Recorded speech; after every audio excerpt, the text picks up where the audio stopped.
In Turkmenistan, remember that what was it, December of 2006, Niyazov dies, Turkmenbashi dies, and Berdimuhamedov, a former dentist and health minister, takes over.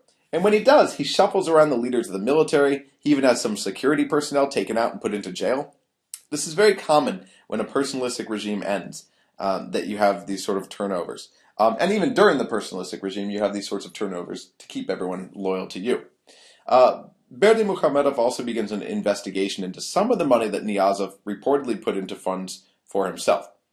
So at the same time, he's going through this whole process of consolidating power by shuffling these people around, but he's also beginning to explore some of the nastiness of the Niyazov years. And as he does this, he declares several amnesties.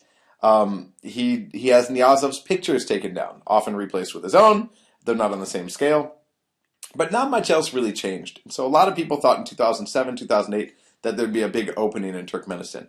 And this didn't happen. Within a year of taking power, Berdimuhamedov decorated himself with the Motherland Order for his, quote, outstanding achievements. And this is a gold pendant laid with diamonds on this huge golden chain lined with gems, weighing in at about a kilogram. So he was really following the policies of his predecessors. And again, following in good Central Asian tradition more recently, Berdimuhamedov released his own set of books, not just one, Into Society, in early 2014, which became instantly obligatory in all of Turkmenistan schools.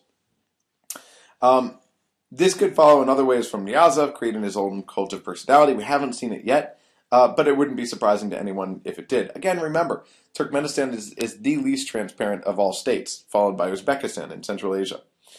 Turkmenistan has had double-digit economic growth thanks to high energy prices.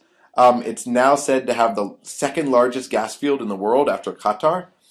I mean, this made Qatar rich, so in theory it could do the same for Turkmenistan, right?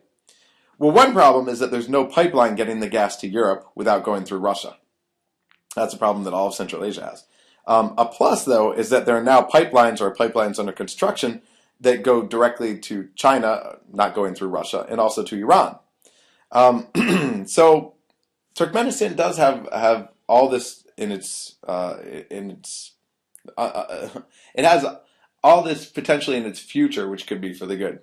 But while some of this might be trickling down, the evidence is really flimsy. There's some signs that there's been little that's really changed in this closed state. For example, while Turkmenistan officially bans the use of child labor, there are regular reports of the cotton fields being filled with kids who get 6-7 cents a kilogram of collected cotton.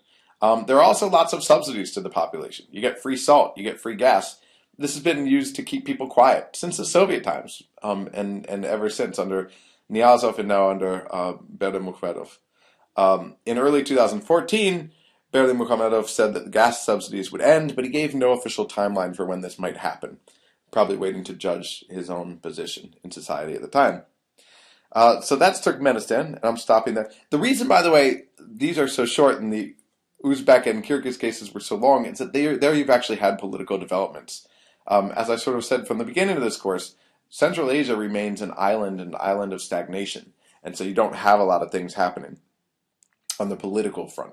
Kazakhstan, sure, you've got lots of economic development, not economic development, lots of income coming in, and that's changed the nature, or I should say it's changed where Nazarbayev feels he has to rule from. In other words, he can be more liberal, but it hasn't really changed the nature of rule.